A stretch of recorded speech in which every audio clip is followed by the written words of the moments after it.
ተመልካቾቼ እንደምን ዋላችሁ? አሁን የማሳያችሁ የቀይ ቋንጣ ፍርፍር አሰራርን ነው። ለቀይ ቋንጣ ፍርፍር አሰራር የሚያስፈልጉትን ነገር አቅርቤያለሁ፣ አሳያችኋለሁ። እንጀራ፣ ነጭ ሽንኩርትና ዝንጅብል የተደለዘ፣ ጨው፣ ቁንዶ በርበሬ፣ የወጥ ቅመም፣ ዘይት፣ የተነጠረ ቅቤ፣ ቋንጣ ወይም የደረቀ ስጋ፣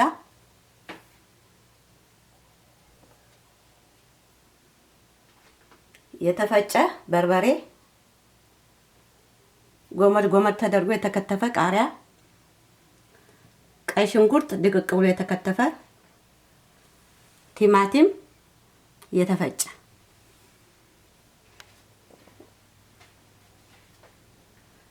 እነዚህ ናቸው የሚያስፈልጉን። እሺ አሁን ይሄ ዝንጅብልና ነጭ ሽንኩርት የተደለዘ ነው ብያቸዋለሁ። ነጭ ሽንኩርትና ዝንጅብሉ እዚህ ቅመም ውስጥ አለ፣ አንድ ላይ አዘጋጅቼዋለሁ ማለት ነው።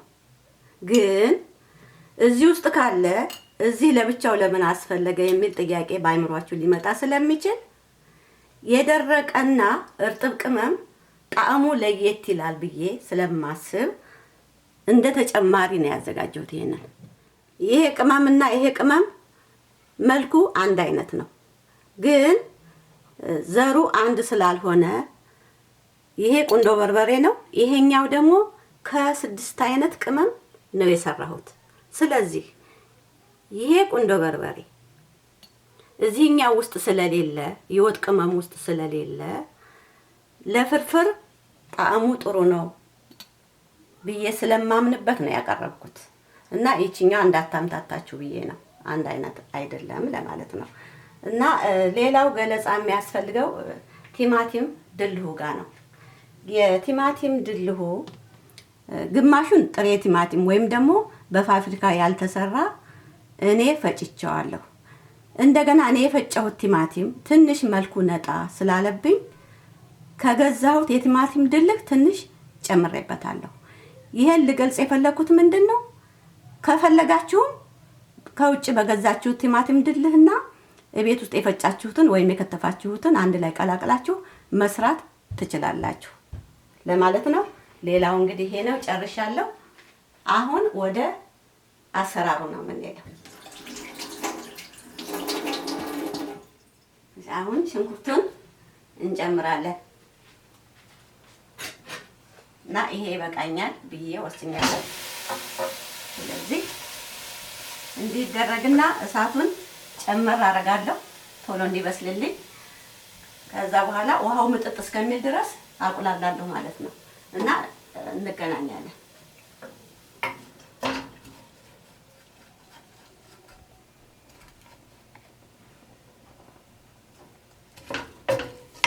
አሁን በደንብ ምጥጥ ብሏል ውሃውን። ይኸውላችሁ ሊይዝ ነው። እሳቱን እየቀነስኩ እየጨመርኩ ነው። አሁን እሳቱን መቀነስ እችላለሁ ማለት ነው፣ ምክንያቱም ቅድም ከፍተኛ ላይ ነው። ለምንድነው ሽንኩርቱ እንዳር በጣም መጠንቀቅ አለብኝ። እንደገና የዚህ የድስቱ ወይም የመጥበሻው ዙሪያ ማረር የለበትም። በጣም ጥንቃቄ ያስፈልጋል። እዚህ ግድግዳው ላይ ሽንኩርቱ ቀድሞ አሮ ከሆነ ያረረው የወጡን ጣዕም ሊያበላሽበት ይችላል። ስለዚህ ሽንኩርት ስናቅላላ ከእሳቱ ጋር ነው በጣም መጫወትና ማስተካከል ያለብን። ያ ነው ወጡን ሊያሳምር የሚችለው አንዱ ክፍል ይሄ መንገድ ነው ማለት ነው። በሌላው ደረጃ ደግሞ ሽንኩርት ብቻውን ወጥ እንሰራለን ካለ ቲማቲም ማለት ነው።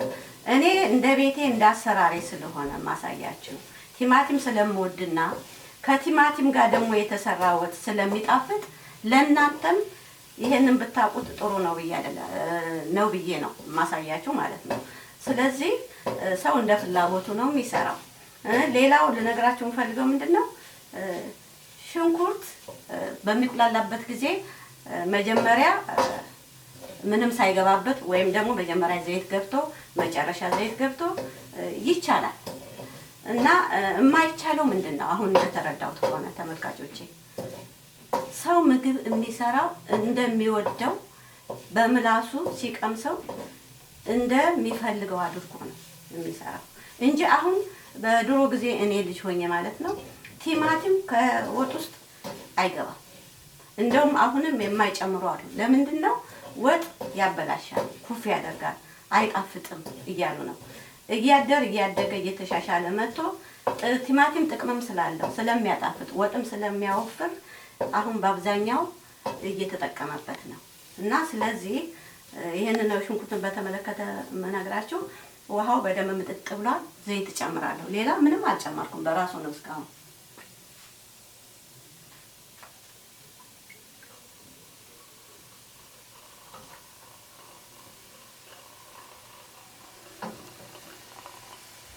ዘይት እያየሁ ነው የምጨምረው እኔ። ስለዚህ አሁን ይችን ተጠንቅቄ እንድች እያደረግኩ እንዳታርብኝ ብቻዋን አቁላላታለሁ እና እንገናኛለን። እሳቱን እጨምራለሁ፣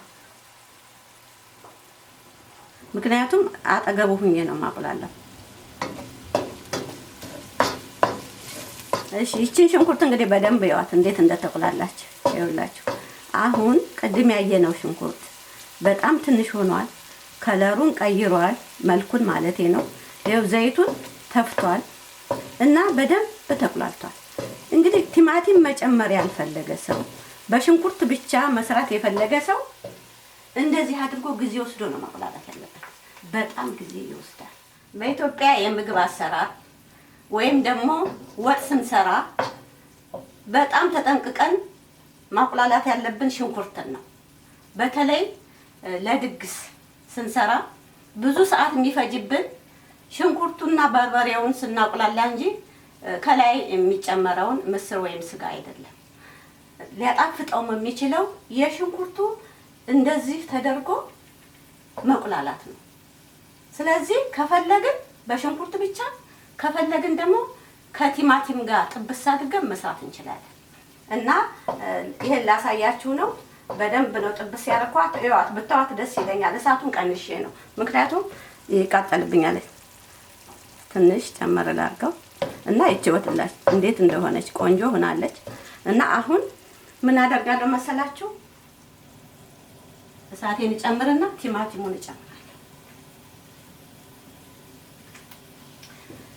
ይሄን ቲማቲም እኔ አላቁላላሁትም እንደሆነ፣ ግን ተቁላልቶ ቢቀመጥ የበለጠ ቆንጆ ይሆናል ማለት ነው። እንዳይረብ ልጨምረው እና ገልጻለሁ ማለት ነው። ይኸውላችሁ ስለዚህ የቆይስቲ እሺ ሲል ላይሰማችሁ ይችላል። ላማስልና እሺ አሁን ስለ ቲማቲሙ ልነግራችሁ እወዳለሁ ማለት ነው። ቲማቲም በራሱ ተቁላልቶ ይቀመጣል። ሽንኩርትም ለብቻው ተቁላልቶ ይቀመጣል በደንብ። ከዛ በኋላ አሁን እኔ የተቁላላ ቲማቲም ወይም ተጠብሶ የተቁላላ ቢኖረው ይኖረው ይሄንን አልጨምርም። ያ የተቁላላውን እጨምርና ሰዓት ይቆጥብልኝ ነበር ማለት ነው። እና በዛ መልኩ መጠቀም ይቻላል። ይሄን ልነግራችሁ ነው። ከዛ በኋላ አሁንም ልክ እንደ ሽንኩርቱ አቁላላለሁ። እንገናኛለን፣ ጠብቁኝ። አሁን ቲማቲሙ በደንብ ጥብስ ብሏል። እንግዲህ የሚያስታውቀው ምንድነው? ዘይቱን ተፍቷል። እንደገና መጠኑን ቀንሷል፣ ትንሽ ሆኗል፣ ጥቅልል ብሏል። ሽንኩርቱ የት እንዳለ አያስታውቅም፣ እዚህ ጋር ጠፍቷል ማለት ነውና በዛ ነው የሚያስታውቀው የሽንኩርቱ ቆንጆ መቁላላት። አሁን ነጭ ሽንኩርቱን እንጨምራለን። እኔ እንግዲህ ነጭ ሽንኩርቱን የማልጨምርበት ምክንያት መጀመሪያ የነጭ ሽንኩርቱ ጣዕም ከመቁላላቱ የተነሳ እንዳይጠፋ ነው። ስለዚህ አሁን በጨምረው ቆንጆ ነው የሚሆነው። ትንሽ አቁላላውና እንገናኛለን።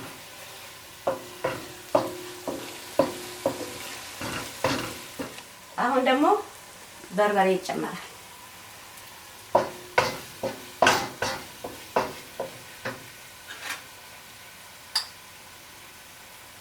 በርበሬ እንደ ፍላጎት ነው፣ እንዳያቃጥልም ነጭ እንዳይሆንም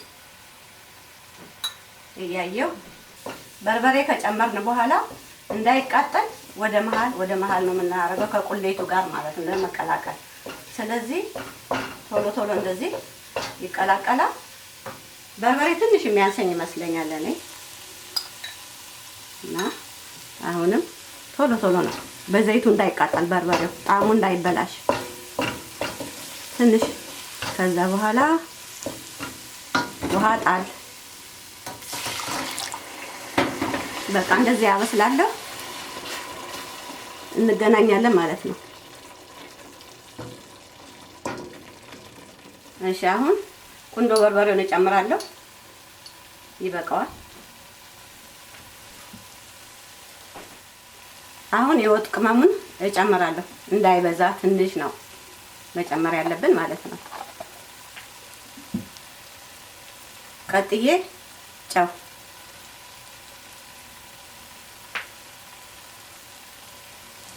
ከዛ በኋላ አማስላለሁ። ትንሽ አማስለዋለሁ። ምክንያቱም እኔ ቅመም ሳዘጋጅ አላምስም።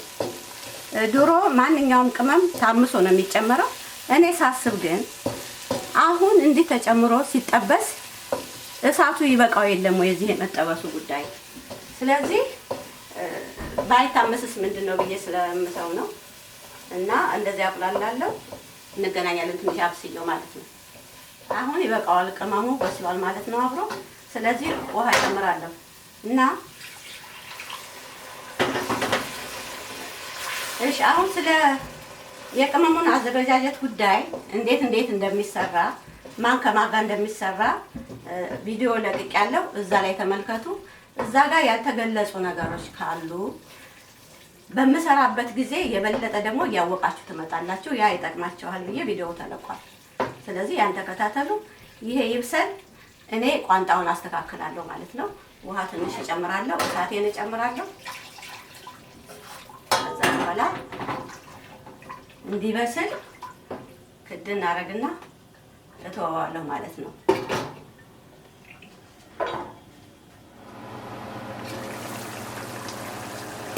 አሁን በደንብ በስሏል። ቋንጣውን ሰባብሬ አዘጋጅቼዋለሁ እና ቋንጣው እንዲሁም ውሃ ሳይዘፈዘፍ ደረቁን መጨመር እንችላለን።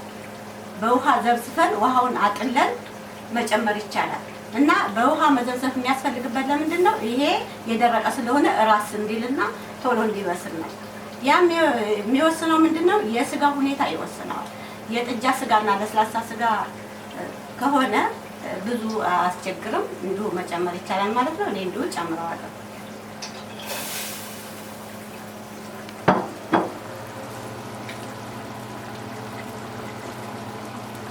ከዛ ቅቤ ጨምራለሁ።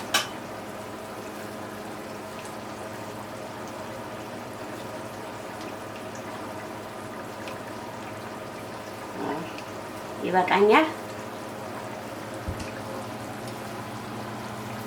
ስለዚህ አሁን አማስልና እንዲበስል ለእሳት ተዋዋለሁ ማለት ነው።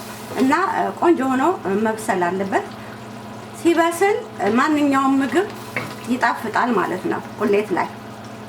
እና አሁን ክድን አድርጌ ይበስላል። እንገናኛለን በኋላ። እሺ አሁን በደንብ በስሏል። ቅቤ ያነሰው ይመስላል። ይኸውላችሁ አሁን እዚህ ላይ ጠለል ያለው ትንሽ ነው። ስለዚህ አንድ ማንኪያ እንኳን ልጨምርበት። ለጤና ጥሩ አይደለም ስለሚባል ነው የምፈራው።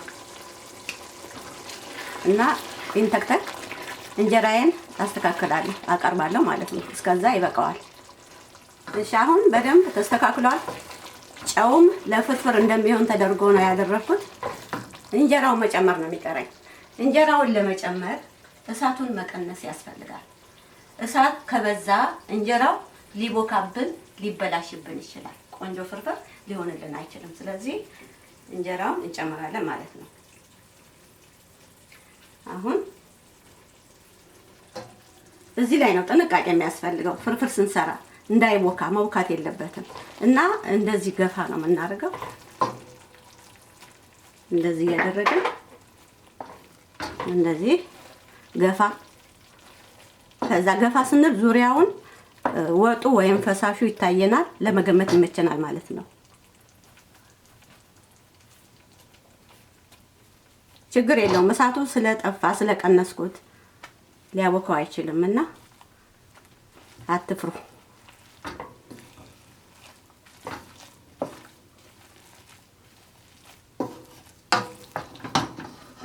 ቀስ ብለን ገልበጥ፣ እንጀራው ቅርጹን እንዳያጣ ማለት ነው።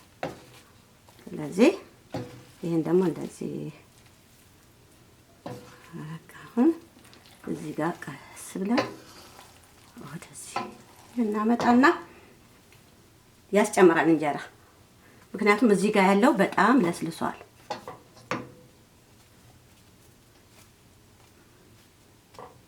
እስቲ እዚህ ጋር ጫን ጫን እስቲ እቺ እዚህ ጋር ትንሽ ያስጨምራል። ቁሌቱ አለ ማለት ነው።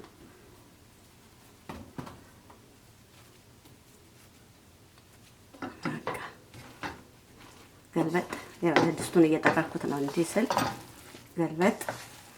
ከዛ በኋላ ጨረስን ማለት ነው። ይበቃዋል። እንዳይደርቅም በጣም እንዳይቦካም እንዳይለሰልስም አድርገን ነው ፍርፍር የምንሰራውና እንግዲህ ጨርሰናል። የቀረኝ ምንድነው? ቃሪያ። እኔ እወዳለሁ ቃሪያ ማለት ነው፣ ያምራል። ስለዚህ ትንሽ ነው የምጨምረው፣ እንደ ፍላጎት ነው። ይሄንን እንጨምራለን። ቃሪያ ጣዕም ያሳምራል፣ በጣም ነው ደስ የሚለው። ሌላው ደግሞ ምንድነው በርበሬ የሌለው ሰው ፍርፍር አይሰራም ማለት አይደለም እና ቃሪያ ሚጥሚጣ ትንሽ እንዳያቃጥል አድርጎ ጨምሮ ለመልክ ደግሞ ነጣ እንዳይል እርድም ጨምሮ መስራት ይቻላል እና በዛ መልኩ መጠቀም እንችላለን። ምክንያቱም በተለይ እዚህኛ ያለንበት አካባቢ በርበሬ እንደ ኢትዮጵያ የተዘጋጀ ስለሌለ ላይጣፍጠን ስለሚችል ፍርፍር ሊያምረን ይችላል እና መልኩ ይነጣል እንጂ ሚጥሚጣ ቃሪያ ስንጨምርበት ቆንጆ ፍርፍር ስለሚሆን እንደዛ አድርገን መስራት እንችላለን። አሁን የቀይ ቋንጣ ፍርፍር አሰራሬን ሰርቼ ጨርሻለሁ። እቀምሰዋለሁ ምን ምን እንደሚል ማለት ነው። ቆንጆ እንደሚሆን እርግጠኛ ነኝ። ስለዚህ ለቅመስ እጄ ታጥቧል፣ ተዘጋጅቷል እና ይሄ እንዳይቀዘቅዝ ማለት ነው። ግማሽ ጎኑ ሸፈን ማለት አለበት ፍርፍር ሲበላ እንዲደረግና ቋንጣዋን አንድ ላይ እንዲች ይደረግና ብሉ እንብላ ይባላል።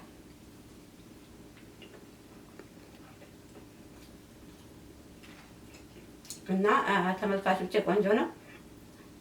ከእናንተ ጋር ልሰናበት። እኔ እንግዲህ አፌ ስራ ይዟል። በሌላ ቪዲዮ እስከምንገናኝ ደህና ሁኑልኝ።